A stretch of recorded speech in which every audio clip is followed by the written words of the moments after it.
ऐसा चिकनवा घाट घड़ी लवाना डूबे राजा। ऐसा चिकनवा घाट घड़ी लवाना डूबे राजा। सासू जी के डूबे ससुर जी के डूबे, सासू जी के डूबे ससुर जी के डूबे। हम सैया भरी झक झोर घड़ी लवाना डूबे राजा।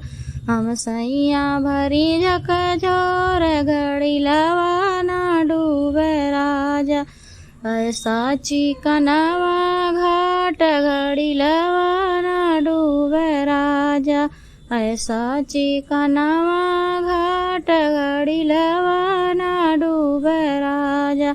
जेठ जी का डूबे जेठान जी का डूबे, जेठ जी का डूबे जेठान जी का डूबे। हम सैया भरी झक झोर घड़ी लवाना डूबे राजा। हम सैया भरी झक झोर घड़ी लवाना डूबे राजा।